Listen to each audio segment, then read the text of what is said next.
வணக்கம். நம்ம இப்ப இந்த வீடியோல என்ன பார்க்க போறோம் அப்படின்னா, இன்கம் டாக்ஸ்ல நவம்பர் 2024 கொஸ்டின் பேப்பர்ல கேட்ட ஒரு 10 மார்க் ப்ராப்ளம். இது பாத்தீங்கன்னா, இன்கம் ஃப்ரம் ஹவுஸ் ப்ராப்பர்ட்டி சாப்டர்ல இருந்து கேட்ட ப்ராப்ளம் இது. எஸ். இப்ப ப்ராப்ளம் பார்க்கலாமா? மிஸ்டர் அன்பு have 3 house property. Details are as follows. Okay. அன்பு பாத்தீங்கன்னா 3 house property வச்சிருக்காரு. அவரோட ஹவுஸ் ப்ராப்பர்ட்டி டீடைல்ஸ் இங்க கொடுத்திருக்காங்க. House 1, house 2 and house 3. Okay. இப்ப ரெண்ட் ரிசீவ் பாத்தீங்கன்னா 60,000, 40,000 சொல்லிருக்கு. And municipal valuation 45,000, 28,000 and house 3க்கு இல்ல. Standard rent 40,000, 30,000, 15,000. Municipal tax 6,000, 3,000. அப்புறம் வந்து ஹவுஸ் 3க்கு இல்ல. Interest on loan against house property 17,000, 19,000, 1,000. Repairs 4,000, 2,000, 6,000. Purpose of house let out காக house 2 let out and house 3 பாத்தீங்கன்னா self occupied அப்படின்னு சொல்லியிருக்காங்க. ஓகே. இப்ப செல்ஃப் ஆக்குபைட் அப்படின்னு நம்ம எடுத்துக்கிட்டோம் அப்படின்னா, இப்ப நமக்கு வந்து கிராஸ் ஆனுவல் வேல்யூ நில் தான், நெட் ஆனுவல் வேல்யூ நில் தான் செல்ஃப் ஆக்குபைட் ப்ராப்பர்ட்டிக்கு. ஆனா லெட் அவுட் ப்ராப்பர்ட்டிக்கு நம்ம வந்து கம்ப்யூட் பண்ணணும் cross annual value and net annual value எல்லாம். எஸ். இப்ப போடலாமா? ஃபர்ஸ்ட் முனிசிபல் வேல்யூவேஷன் எழுதிக்கலாம்.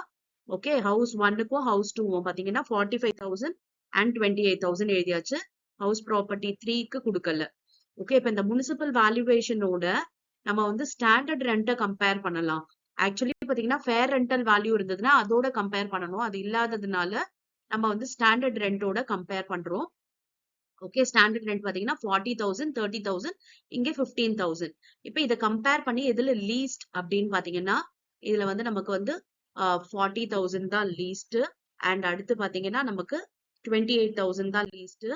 ஓகே. அண்ட் இதுல வந்து இல்லாததுனால ஸ்டாண்டர்ட் ரெண்ட்டை மட்டும் எடுத்துக்கிட்டோம். அப்படியே 15,000. இதுதான் எக்ஸ்பெக்டட் ரெண்டல் வேல்யூ. இப்ப அடுத்து பாத்தீங்கன்னா ரெண்ட் ரிசீவ்ட் எவ்வளவு ரெண்ட் ரிசீவ் பண்ணிருக்காங்க பாருங்க. 60,000, 40,000 அதை வந்து கம்பேர் பண்ணணும். ஓகே. இப்ப இதுல 60, இது 40, இதுல கிடையாது. சோ இது ரெண்டுத்துல எது ஹையஸ்டோ அதை தான் நம்ம எடுத்துக்கணும். இதுல பாத்தீங்கன்னா 60,000 அண்ட் இங்க பாத்தீங்கன்னா 40,000 தான் ஹையஸ்ட். அப்ப அதுதான் நமக்கு எக்ஸ்பெக்டட் ரெண்டல் வேல்யூ. 60, 40, இங்க 15. ஓகே. எஸ். இங்க இல்லாததுனால அதே 15,000 இங்க போட்டுக்கிட்டோம். இப்ப கிராஸ் ஆனுவல் வேல்யூ என்ன அப்படின்னா இதேதான் 60,000, 40,000 அண்ட் செல்ஃப் ஆக்குபைட் ப்ராப்பர்ட்டிக்கு நில்லு. ஓகே. எஸ். இப்ப கிராஸ் ஆனுவல் வேல்யூ கிடைச்சிருச்சு. அடுத்த ஸ்டெப் நம்ம என்ன பண்ணணும்னா முனிசிபல் டாக்ஸ மைனஸ் பண்ணணும். முனிசிபல் டாக்ஸ் பாத்தீங்கன்னா இங்க 6,000, இங்க 3,000. ஓகே. அது ரெண்டுத்தையும் மைனஸ் பண்ணோம் அப்படின்னா நெக்ஸ்ட் கிடைக்கிறது நமக்கு net annual value. Okay. Net annual value பாத்தீங்கன்னா 54,000 அண்ட் இங்க 37,000. இப்ப நெட் ஆனுவல் வேல்யூ நமக்கு தெரிஞ்சு போச்சு. இதுல நம்ம என்ன பண்ணுவோம் அப்படின்னு பாத்தீங்கன்னா ஸ்டாண்டர்ட் டிடக்ஷன் போடணும் இல்லையா?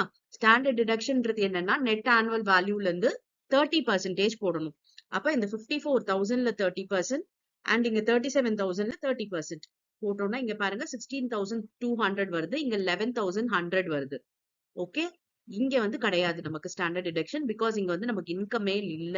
நெட் ஆனுவல் வேல்யூவும் இல்ல. ஓகே. அடுத்த டிடக்ஷன் என்ன அப்படின்னு பாத்தீங்கன்னா interest on loan against house ப்ராப்பர்ட்டின்னு கொடுத்துட்டாங்க. Interest on loan against house ப்ராப்பர்ட்டின்னு சொன்னாங்க. ஆனா எந்த பர்பஸ்க்காகன்னு கொடுக்கல. ஓகே. அதாவது நம்ம கன்ஸ்ட்ரக்ஷன் ரிப்பேர்ஸ் அப்படின்னா தான் நம்ம வந்து இந்த இன்ட்ரெஸ்ட் ஆன் லோனை எடுக்கணும். இப்ப நமக்கு பர்பஸ் தெரியாததுனால நம்ம இந்த இன்ட்ரெஸ்ட் ஆன் லோனை வந்து நம்ம எடுக்க வேண்டாம். ஒருவேளை நீங்க எடுக்கணும்னு நினைச்சீங்கன்னா நோட்ல இந்த இன்ட்ரெஸ்ட் ஆன் லோன் வந்து இஸ் ஃபார் கன்ஸ்ட்ரக்ஷன் ரிப்பேர் அப்படின்னு சொல்லிட்டு நம்ம வந்து கொடுக்கணும். ஆனா அகெயின்ஸ்ட் ஹவுஸ் ப்ராப்பர்ட்டின்னு தான் கொடுத்திருக்காங்க. அப்ப நம்ம வந்து ஃபர்தர் கன்ஸ்ட்ரக்ஷன் அப்படின்னு வேணா அசியூம் பண்ணிக்கலாம். சோ நோட்ல நீங்க அதை கிளியரா கொடுத்துடணும். அதனால நம்ம வந்து இப்ப நம்ம இந்த லோனை எடுக்கல. காரணம் என்ன? எந்த பர்பஸ்க்காகன்னு கொடுக்கல. ஏன்னா வந்து பாத்தீங்கன்னா அந்த ஹவுஸ் ப்ராப்பர்ட்டியை வச்சு ஒரு மேரேஜ்க்கோ எஜுகேஷன் கூட அவங்க வந்து லோன் வாங்கியிருக்கலாம். அதனால நமக்கு வந்து தெரியாததுனால நம்ம இந்த இன்ட்ரெஸ்ட் ஆன் லோனை இக்னோர் பண்ணிடுறோம். அப்ப வெறும் நெட் ஆனுவல் வேல்யூ மட்டும் நம்ம சப்ராக்ட் பண்றோம். 54,000ல இருந்து 16,200யும் இங்க 37,000ல இருந்து 11,100யும் சப்ராக்ட் பண்றோம். பாத்தீங்கன்னா 37,800 அண்ட் இங்க 25,900. இதுதான் income from house property. Property 1 and house property 2. இங்க பாத்தீங்கன்னா செல்ஃப் ஆக்குபைட்ல நமக்கு லாஸும் கிடையாது, இன்கமும் கிடையாது. ஏன்னா லோன் இருந்துச்சு இன்ட்ரெஸ்ட் அப்படின்னா நமக்கு வந்து லாஸ் வந்திருக்கும். செல்ஃப் ஆக்குபைட் ப்ராப்பர்ட்டில இன்கம்னு நம்ம காமிக்கவே முடியாது. ஓகே, இப்ப டோட்டல் இன்கம் என்ன அப்படின்னு பாத்தீங்கன்னா இது ரெண்டுத்தையும் ஆட் பண்ண வரதுதான் வந்து total income from house property. Okay, புரிஞ்சுதா? ரொம்ப ஈஸியான ப்ராப்ளம். இது 10 மார்க்ல கேட்டிருக்காங்க பாருங்க. ஓகே, அதனால இந்த ஹவுஸ் ப்ராப்பர்ட்டி சாப்டர் உங்களுக்கு ஆரம்பத்திலேயே நான் சொல்லியிருக்கேன். ஹவுஸ் ப்ராப்பர்ட்டி சாப்டர் மட்டும் நம்ம நல்லா தரோவா படிக்கிறதுனால 15 மார்க்ஸ் ஈஸியா ஸ்கோர் பண்ணிட முடியும். அப்ப பாத்தீங்கன்னா இன்கம் டாக்ஸ் ஈஸியாவே வந்து பாஸ் பண்ணிடலாம். எஸ், இப்ப நெக்ஸ்ட் பாத்தீங்கன்னா நம்ம வந்து ப்ராஃபிட்ஸ் அண்ட் கெயின்ஸ்ல வந்து நம்ம ப்ராப்ளம் எப்படி சால்வ் பண்ணணும்ன்றத பார்க்கலாம்.